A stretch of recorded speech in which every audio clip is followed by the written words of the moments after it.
welcome to Tortilla Talk Tuesday, the very unedited version of my vlogs. I'm excited to answer all of your questions that you guys left for me in the comments yesterday. But before I do that, I've got some polished rocks to look at. So let's go take a gander. Before we can check on the polished rocks, I need to go through some of my rocks in stage 1. So let's dump them out. Here's some rock ASMR for you.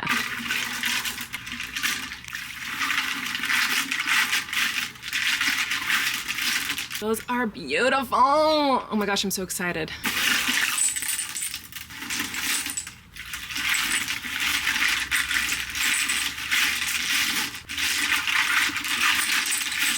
Gorgeous. Okay, everyone, we have some polished rocks. They're mostly the blue rocks, the sodalite. My mom gave me this huge blue sodalite a while ago and I smashed it to smithereens, and a lot of those pieces were in this batch. I know I usually organize them by color and put them in a cool design, but it actually embarrassingly takes a really long time to do that. Like, it's embarrassing how much time I have spent just like separating my rocks by color and putting them in a cool design. And I don't have a lot of time today to do that, so I'm not gonna do that, but I am gonna show you the rocks just kind of splayed out on a little towel. Okay, here are the rocks that I polished from this session. These are all the blue ones I polished. As you can see, there's a lot of them. And then down here, we just have a bunch of different kinds. I don't know, this is mostly just quartz and jasper. I don't know that there's anything fancy or special or different in here. I guess I could show you a couple of my favorites close up. This one's pretty cool. It's just a really bright orange and red. I love it. This blue one has a pretty stripe going through it of like white and pink. I really like that. This one also has a very pretty stripe going through. It's kind of like a peach color. Look how shiny that is. Oh my gosh, I did a really good job polishing these, you guys. This is one that I repolished because I polished this a really long time ago and it wasn't very shiny, so I redid it. I like this one because it looks like there's a footprint in it. You see that little footprint? How fun. This one's cool just because of its shape. It's literally like a cube. Every side kind of has a different design and color on it. I think this one is super cool. This one's fun because it's like lavender on this side, and then on the other side it's like, just kidding, I'm red. So yeah, those are my rocks. They're so shiny, so pretty. Nothing too exciting this time around.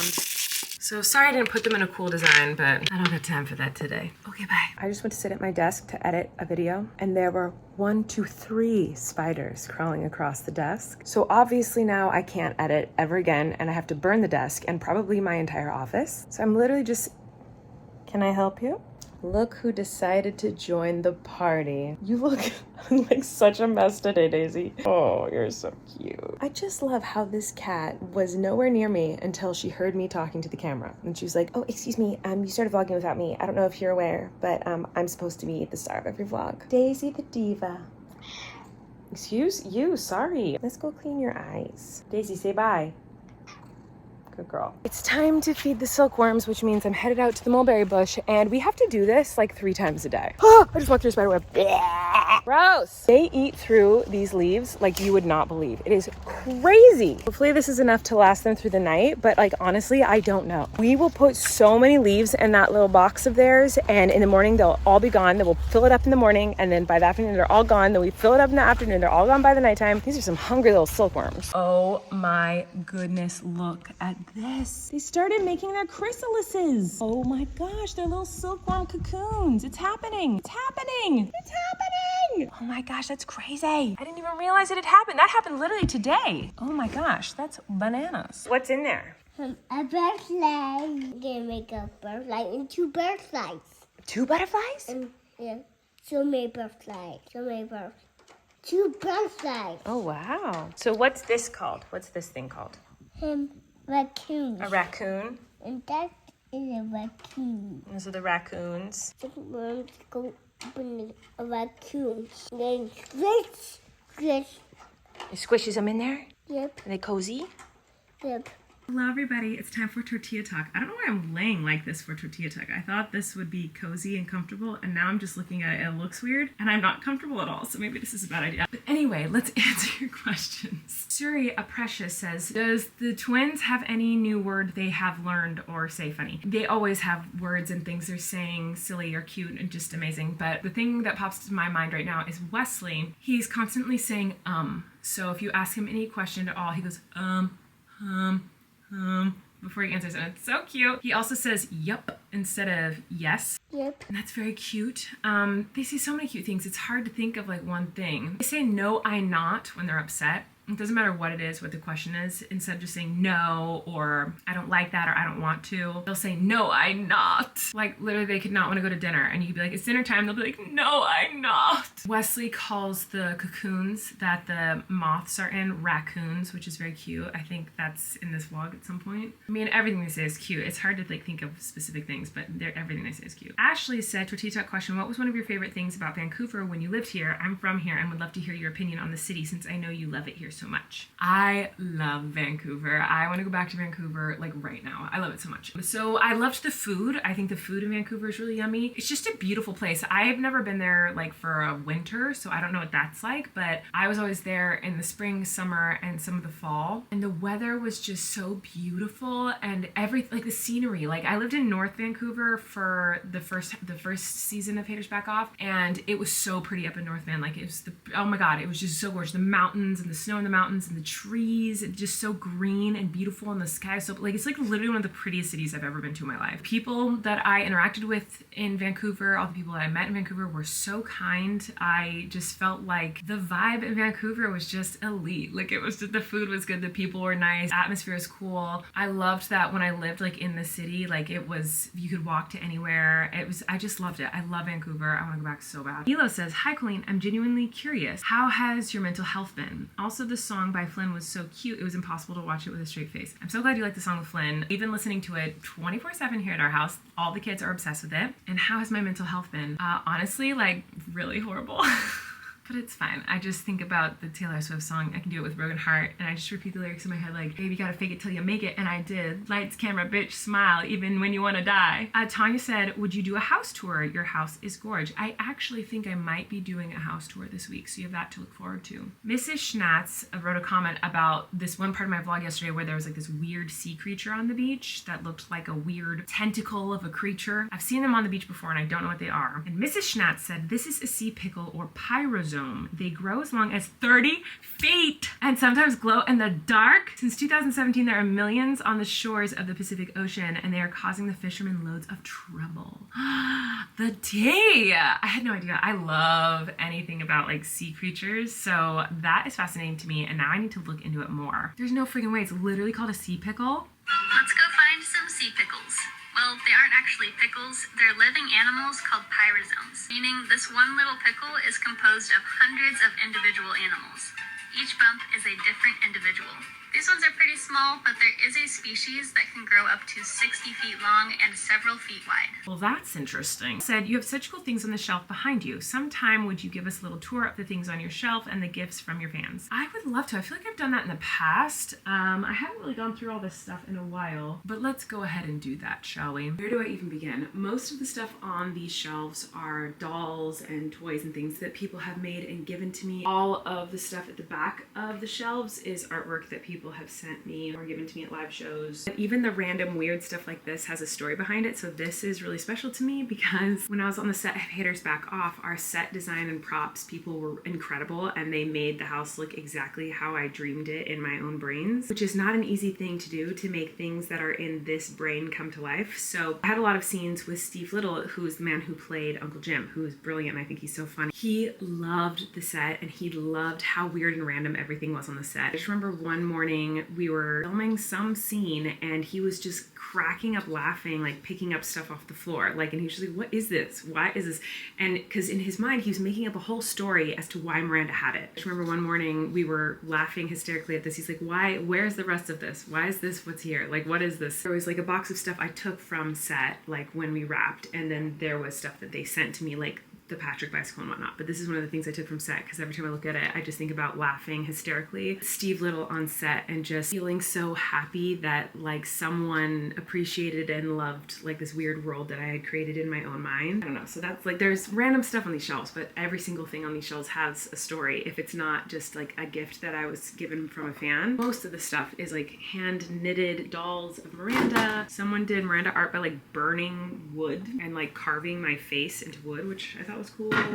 Picture of me and Jerry Seinfeld on Jimmy Fallon. People have done like cross-stitch art for me, which I always think is so awesome. Hello, these are so cool. Some of you guys are so talented. These Miranda drama masks were handmade by an artist who was a fan, and she came to a ton of my shows back in the early days. It says 2012 on this, so these are 12 years old. This is one of the first like really creative, incredible Miranda art pieces that I was ever given, and I was blown away by this. I still am. It's like extremely impressive to me that this was done by hand and like literally looks like my face. And what a genius idea to do like the drama theater masks, but as Miranda. Like, that's so smart and so funny. Here's some art of Patrick and Miranda, but it's like paper that has been curled. I forget what this is called. This has a name. This is like a thing that people do. My grandma used to do this, but it's like little tiny pieces of paper that are shaped and curled into art. It's really cool. Here's a picture of Steve Little, or Uncle Jim. This is from the set of Haters Back Off. This was in Miranda's bedroom. This was one of the clipboards from the Haters Back Off set. They let me have one, which was so awesome. And this little thing on the top here,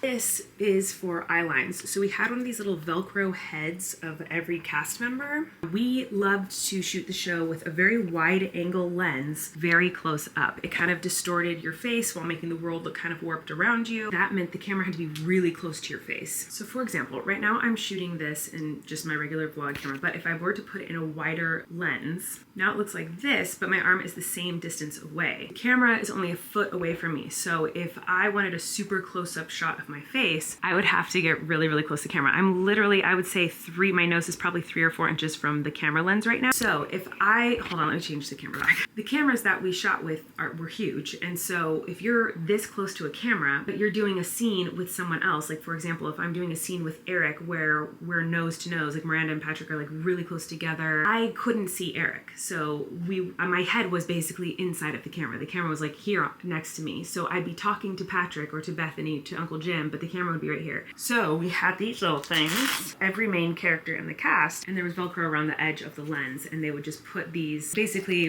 where you are, like right there, like on the camera, but just out of frame. And so I would have the face to look at of the person that I was speaking to. So they gave me mine. That was a long story that probably no one cared about. This is super special to me. Looks like little baby Flynn got a hold of this when he was young because there are stickers of trucks on it. I got to visit Pixar Studios in San Francisco, and I got to see the movie Inside Out, the first one. I have not seen Inside Out 2 yet. I don't think I could handle it emotionally. I've heard it's about anxiety, and I think I would probably have an anxiety attack watching it, so I'm waiting a little bit till I can watch it at home. While I was there, I got to meet a bunch of artists of a bunch of different Disney and Pixar cartoons and whatnot, and I was gifted this drawing of Princess Ariel by one of the original illustrators of The Little Mermaid, and he drew The Little Mermaid but with Miranda lips. If you look closely behind the truck stickers, you'll see that is Princess Ariel by one of the original illustrators of the freaking Little Mermaid. I lost my mind when I was given this. I thought that was so cool. I mean, there's stories about like literally everything on these shelves. This has nothing to do with Miranda, but it is a jar of pregnancy tests. These are all pregnancy tests I took when I was pregnant with Flynn because I could not believe I was pregnant. So I took a pregnancy test like literally every few hours to see if I was still pregnant because I was so excited. Anyway, I could go on and on and on and on and on, but that would be a very long video and probably not very entertaining. Brielle said, Tortilla Talk question, can you please make a video listening to the Tortured Poets Department, or at least your favorite lyrics and songs, because I'm obsessed and I have no friends that are obsessed like I am and you are, and I just need that video. Okay, I did this video. I literally live reacted to the Tortured Poets Department. There's a video of me listening to the whole first half of the album, and then I did a second video where I listened to most of the second half. I need to go do bath time, so I gotta go, but I'll finish this after my kids go to bed. Okay, bye. Okay, kids are asleep, and it's time to finish Tortilla Talk questions. I think I was talking about the Tortured Poets Department. I already did video on Tortured Poets Department, and so you can go watch those if you want to. They're on my channel somewhere. I'm super tired. I think I'm just gonna answer one more question and call it a night. Momo Marie said, Tortilla Talk question, could you give us a rundown on all the different jobs that you have had? I feel like I'm constantly learning about a different job you used to have between nannying, working at Disney, and other things. Oh my god, before I tell you about all my jobs, I have to tell you something. So this is a little like octopus costume that I got for Flynn because he's obsessed with cephalopods right now. This morning at like 6:30 or 7 a.m. I was awoken by a little sound at the foot of my bed. I knew it was one of my children, so I opened my eyes to see who it was, and this is what I saw. It was Flynn at the foot of my bed wearing this, staring at me right in the eyeballs. It was terrifying and hilarious and really cute. Anyway, I just saw that sitting in my office and I was like, oh my God, I have to say that before I forget. So jobs, what jobs have I had? I have had so many random jobs.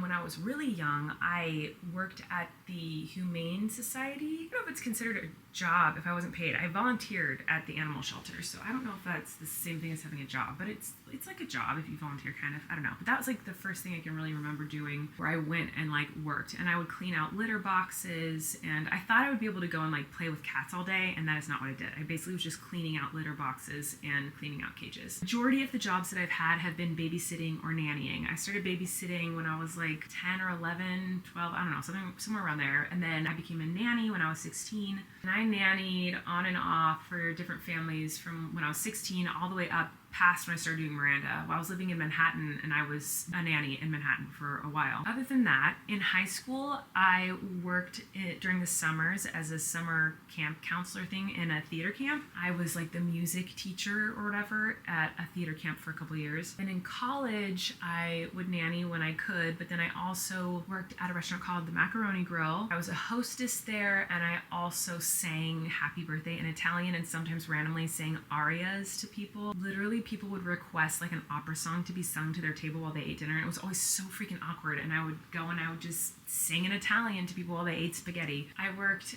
as a princess party character, so there was a company that sent like princesses to kids' birthday parties. I worked as like an editor for this editing company for a while, but I don't even remember what I was editing. It was like the most boring thing in the world. Like I literally worked there for a while, and I don't remember anything that I did there. It was just tedious and boring, but I did that for a little bit. I did countless like theater productions of things, and yes, they count as jobs because I eventually was paid, even though it wasn't a lot. Like I would do like 6-week runs of shows, and I would be paid like $100, which wouldn't even cover my gas, but they counted because I was getting paid, and I was like, oh my gosh, I'm a paid performer. Like I am a working actress. I did Seussical a few times. I did Gypsy. I got into High School Musical, but then I quit the drama. I was cast as the girl, oh my God, I don't remember her name now. I think it was Kelsey or something. I did callbacks for Gabriella, and I really wanted Gabriella, but then I got cast as, I think her name is Kelsey. It's the one who like writes the music, is like the composer or whatever. I got cast as that. I think I went to a singular rehearsal, and then I was asked to go to London for a Miranda show,